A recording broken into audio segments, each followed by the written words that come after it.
ಎಲ್ಲರಿಗೂ ನಮಸ್ಕಾರ. GPS ಟ್ಯುಟೋರಿಯಲ್ಸ್ಗೆ ಸ್ವಾಗತ. ವೀಕ್ಷಕರೇ, ಗಣಿತ, ವಿಜ್ಞಾನ ಮತ್ತು ಸಾಮಾನ್ಯ ಜ್ಞಾನ ಕುರಿತಾದ ಉಪಯುಕ್ತ ಮಾಹಿತಿಗಳಿಗಾಗಿ ದಯವಿಟ್ಟು ನಮ್ಮ ಚಾನಲನ್ನು ಸಬ್ಸ್ಕ್ರೈಬ್ ಆಗಿ. ಎಲ್ಲ ಗಣಿತ ಪ್ರಿಯರಿಗೂ ನಮಸ್ಕಾರ. ಇಂದು ನಾವು ಗಣಿತದ ಬಹುಮುಖ್ಯವಾದ ಒಂದು ಪಾಠವನ್ನು ಕಲಿಯೋಣ. ಅದೇನೆಂದರೆ ಬಾಡ್ಮಾಸ್ ನಿಯಮ. ಸಂಖ್ಯೆಗಳು ಸರಿಯಾದ ಕ್ರಮದಲ್ಲಿ ಕಾರ್ಯಗಳನ್ನು ಹೇಗೆ ಮಾಡಬೇಕು ಎಂಬುದನ್ನು ತಿಳಿಯಲು ಬಾಡ್ಮಾಸ್ ನಿಯಮ ಬಹಳ ಉಪಯುಕ್ತ. ಬನ್ನಿ ಈ ಬಾಡ್ಮಾಸ್ ನಿಯಮವನ್ನು ವಿವರವಾಗಿ ತಿಳಿಯೋಣ. ಮೊದಲಿಗೆ ಬಾಡ್ಮಾಸ್ನ ನಿಯಮದ ಅರ್ಥವನ್ನು ತಿಳಿಯೋಣ. ಇಲ್ಲಿ ಬಿ ಅಂದರೆ ಬ್ರ್ಯಾಕೆಟ್ಸ್ ಅಂದರೆ ಆವರಣ, ಪುಷ್ಪಾವರಣ, ಸಾಮಾನ್ಯ ಆವರಣ ಅಥವಾ ದೀರ್ಘಾವರಣ. ನಂತರ ಓ ಎಂದರೆ ಆರ್ಡರ್ ಅಂದರೆ ಕ್ರಮವಾಗಿ, ಈ ಕ್ರಮವಾಗಿ.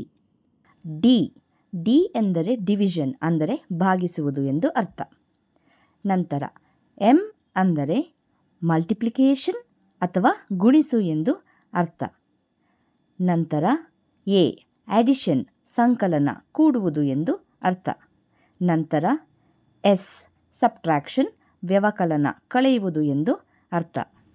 ಈ ರೀತಿ ಬಾಡ್ಮಾಸ್ ನಿಯಮ ಎಂದರೆ brackets in the order division, multiplication, addition and subtraction ಎಂದು ಅರ್ಥ. ಸೊ ಇದರ ಅರ್ಥ ಆವರಣಗಳನ್ನು ಮೊದಲು ನಾವು ಬಿಡಿಸಿ, ನಂತರ ಮೊದಲು ಭಾಗಿಸಿ, ನಂತರ ಗುಣಿಸಿ, ನಂತರ ಸಂಕಲನ ಮಾಡಿ, ಕೊನೆಯದಾಗಿ ವ್ಯವಕಲನ ಮಾಡಬೇಕು ಎಂಬುದು ಅರ್ಥ. ಇದು ಬಾಡ್ಮಾಸ್ ನಿಯಮದ ಅರ್ಥವಾಗಿದೆ. ಬನ್ನಿ ಈಗ ಒಂದು ಪುಟ್ಟ ಉದಾಹರಣೆಯೊಂದಿಗೆ ಬಾಡ್ಮಾಸ್ ನಿಯಮವನ್ನು ತಿಳಿಯೋಣ. ಸೊ ಪ್ರಶ್ನೆ ನೋಡಿದ ಮೇಲೆ ಇಲ್ಲಿ ಬಾಡ್ಮಾಸ್ ನಿಯಮವನ್ನು ನಾವು ಈ ಪ್ರಶ್ನೆಗೆ ಅಳವಡಿಸಬೇಕು. ಇಲ್ಲಿ 4 ಚಿಹ್ನೆಗಳಿದೆ, ಪ್ಲಸ್, ಡಿವೈಡೆಡ್ ಬೈ, ಮೈನಸ್ ಹಾಗೂ ಇಂಟು.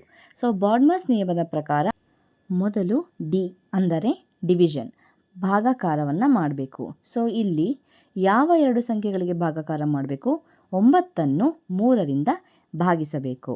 ಸೊ ನಮ್ಮ ಎರಡನೇ ಸಾಲು ಏನನ್ನು ಹೇಳುತ್ತೆ? 9ರಿಂದ 3ಅನ್ನು ಭಾಗಿಸಬೇಕು. ಸೊ ನಮಗೆ ಈಗ ಎರಡನೇ ಸಾಲು ಏನು ಬಂದಿದೆ? 18. 9ಅನ್ನು 3ರಿಂದ ಭಾಗಿಸಿದ ಮೇಲೆ ಉತ್ತರ 3. 18 + 3 - 8 × 2. ನಂತರ ನಾವು ಎಮ್ ಅಂದರೆ ಮಲ್ಟಿಪ್ಲಿಕೇಶನ್ ಗುಣಾಕಾರ ಮಾಡಬೇಕು. ಸೊ 8 × 2 ಮುಂದಿನ ಸಾಲಿನಲ್ಲಿ ನಮಗೆ ಬರುವಂತಹ ಉತ್ತರ 18 + 3 - 16. ನಂತರ ಯಾವ ಚಿಹ್ನೆಯನ್ನು ನಾವು ಉಪಯೋಗಿಸಬೇಕು? Plus, addition. 18 + 3 ಉತ್ತರ ಏನು ಬರುತ್ತದೆ? 21. ಹಾಗಾಗಿ ಮುಂದಿನ ಸಾಲು 21 - 16. ಸೊ ಕೊನೆಯದಾಗಿ ನಾವು ಸಬ್ಟ್ರಾಕ್ಷನ್ ಕಳೆಯಬೇಕು. ಸೊ 21 - 16 ನಮಗೆ ಬಂದಂಥ ಉತ್ತರ 5. ಈ ರೀತಿಯಾಗಿ ಇದೇ ಕ್ರಮದಲ್ಲಿ ಅಂದರೆ division, multiplication, addition and subtraction ಇದೇ ರೀತಿಯಲ್ಲಿ ನಾವು ಇದೇ ಕ್ರಮದಲ್ಲಿ ಬಾಡ್ಮಾಸ್ ನಿಯಮವನ್ನು ಅನುಸರಿಸಿ ಲೆಕ್ಕಗಳನ್ನು ಮಾಡಬಹುದು. ಈಗ ನಾವು ಎರಡನೇ ಪ್ರಶ್ನೆಯನ್ನು ನೋಡೋಣ. ಎರಡನೇ ಪ್ರಶ್ನೆ 14 - 2 × 3 + 8 / 2. ಈ ಪ್ರಶ್ನೆಯಲ್ಲೂ ಸಹ ನಾವು ಮೊದಲು ಭಾಗಿಸಬೇಕು. 8ಅನ್ನು 2ರಿಂದ ಭಾಗಿಸಿದಾಗ ನಮಗೆ ಬರುವಂತಹ ಎರಡನೇ ಸಾಲು ಏನು? 14 - 2 × 3 + 4. ನಂತರ ನಾವು 2 ಮತ್ತು 3ಅನ್ನು ಗುಣಿಸಬೇಕು. ಸೊ ಮುಂದಿನ ಸಾಲು 14 - 6 + 4. ಮುಂದಿನ ಸಾಲಿನಲ್ಲಿ ನಾವು 14 ಮತ್ತು 4ಅನ್ನು ಸಂಕಲನ ಮಾಡಬೇಕು. ಸೊ ಮುಂದಿನ ಸಾಲು 18 - 6.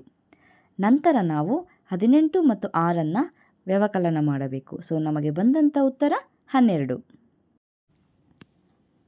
ಸೊ ವೀಕ್ಷಕರೇ, ನೀವು ನಿಮ್ಮ ಬಿಡುವಿನ ಸಮಯದಲ್ಲಿ ಈ ಕೆಳಗಿನ ಲೆಕ್ಕಗಳನ್ನು ಪ್ರಯತ್ನಿಸಿ ಉತ್ತರವನ್ನು ಕಾಮೆಂಟ್ ಸೆಕ್ಷನ್ನಲ್ಲಿ ಕಾಮೆಂಟ್ ಮಾಡಿ. ವಿಡಿಯೋವನ್ನು ಕೊನೆ ತನಕ ನೋಡಿದ್ದಕ್ಕಾಗಿ ಧನ್ಯವಾದಗಳು. ಇನ್ನು ಹೆಚ್ಚಿನ ಮಾಹಿತಿಗಾಗಿ ದಯವಿಟ್ಟು ನಮ್ಮ ಚಾನಲನ್ನು ಸಬ್ಸ್ಕ್ರೈಬ್ ಆಗಿ, ಲೈಕ್ ಮಾಡಿ, ಶೇರ್ ಮಾಡಿ. ಧನ್ಯವಾದಗಳು.